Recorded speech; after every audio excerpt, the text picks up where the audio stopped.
Everybody watching this right now is pretty much trying to be like some sort of online business owner. So now that you have the best of both worlds, very successful online as well as a very successful construction company, what are some of the skills that are cross-pollinating that could be valuable for people to understand? One thing I would say is that most businesses, if you look at them like a math formula, you take out X and you put in Y after you figure out what the product is. Most businesses in a lot of ways are the same. You're gonna have to deal with people, you're gonna have to build systems, you're gonna have to be tough, and you're always gonna have to be working on the business. If I were to go start a new business tomorrow and I didn't know anything about said business, if you understand how a business actually works, if you understand how to actually build a business, then you can be successful in almost anything you do. Of course, you're gonna have to acquire competencies for that business and that skill set to build your systems around it. But also, in a lot of times, if you really know what you're doing, you can hire that talent that knows the product even better than you. One thing I'd say even about my metal building company is that I have guys that are substantially better at metal buildings than I will ever be, but they don't know how to build a business. They know how to build a building. And so understanding that as an entrepreneur, regardless of whether it's online or in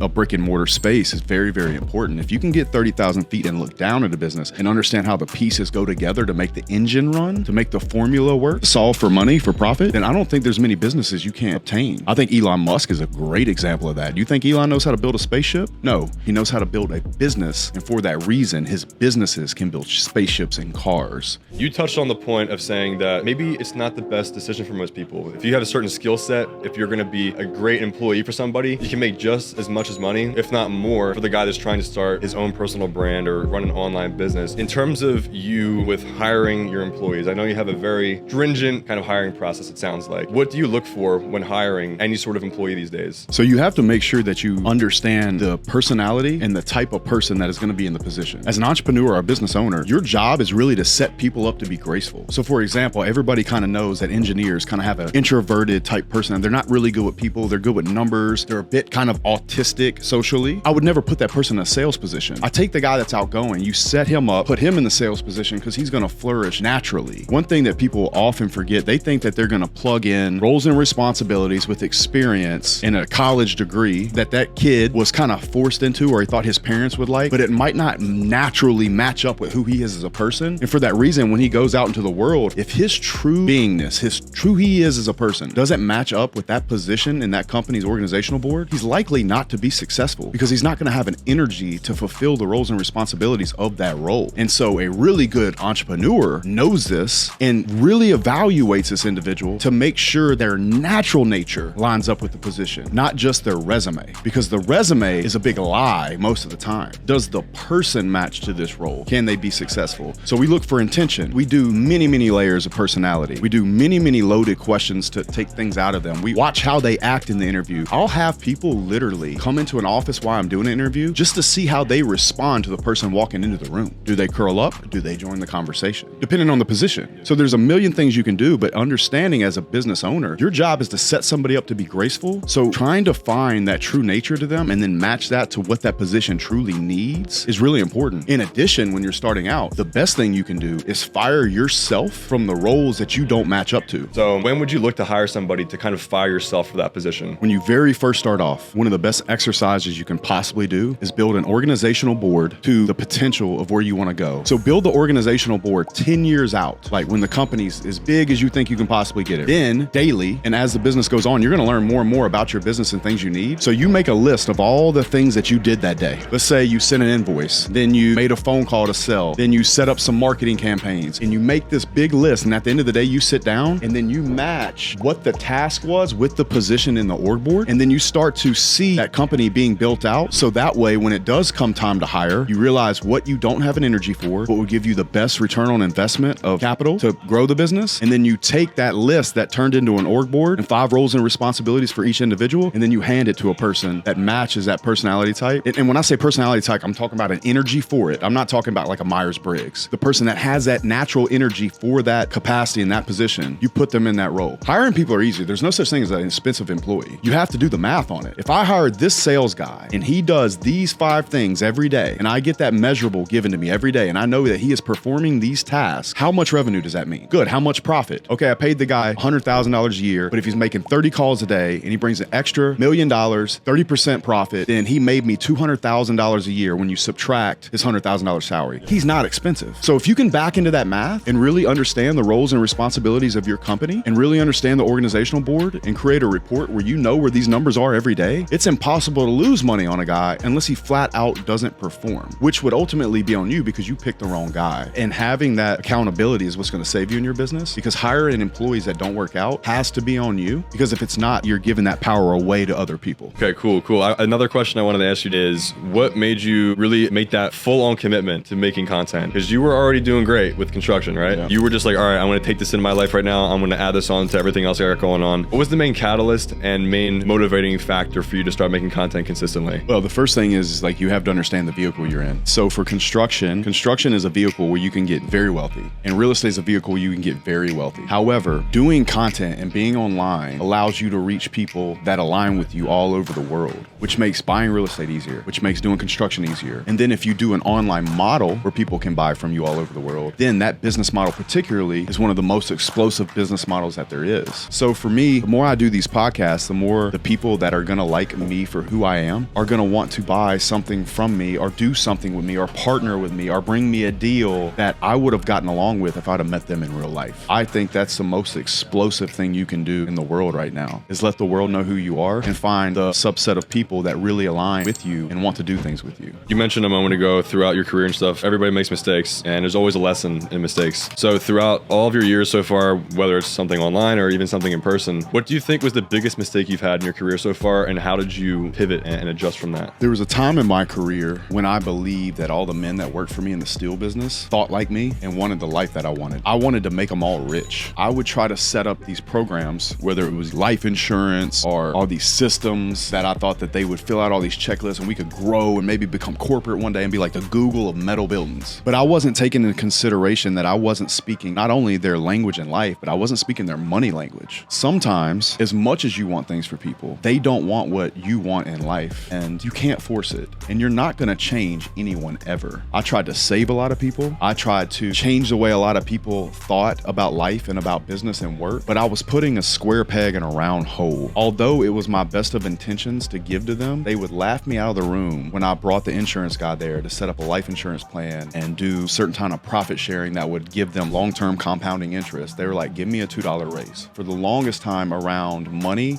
in business systems, I wasn't speaking their money language. And so what I had to learn is that you're not gonna change people. You have to meet them exactly where they are. And in order to do that, in this particular situation, some of those guys I found, they just want me to show up on a job site, put $200 cash in their bag and tell them don't tell their wife, because they wanna get drunk Friday night when they're out of town in Texas. They don't want a life insurance plan. They want the freedom to quit me for 25 cents tomorrow and maybe go work for the next guy. That's just where their soul is, their journeyman. And for me to try to change that is disingenuous of me, because I'm asking them to change who they are. And so again, it goes back to putting a person in the right position on the organizational board. I had to learn that my job was to set them up to be graceful and let them be who they are fully inside the business. It was hard in the beginning because I was reading books about structure and systems and checklists, doing a lot of work with eMyth. I did eMyth consulting. I had a personal consultant from eMyth for 2 years, and I'm building all these checklists and these systems. And I'm like, we'll never make a mistake on a job again if this guy would just flip check the box. I was asking an iron worker to fill out fucking paperwork,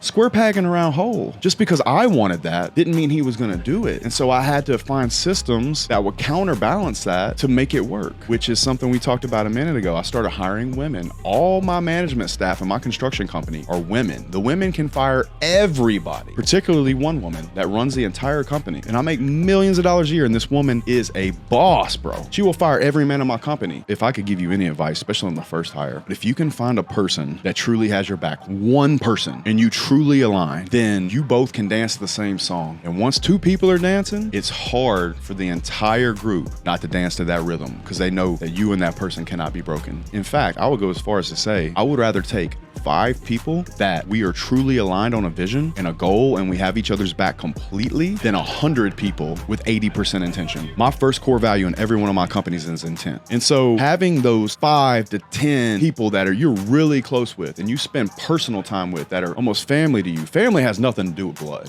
I always say fuck time, fuck blood. But I want to know, honestly, what are our views on life? Does that align? And I can't hire or fire based off that, but I generally know who those people are going to be. And I put most of my coaching into those those people because I want those people to get behind me. One thing that's really powerful about social media, and I didn't see it coming, it's not the money. It's the fact that when a man comes to work for me now, or a woman, it's because they believe in me. They align with me. Before that, it was a mercenary. Now, it's somebody that wants to help me lead the charge of what I'm trying to do in this world. And there's a huge difference between the two.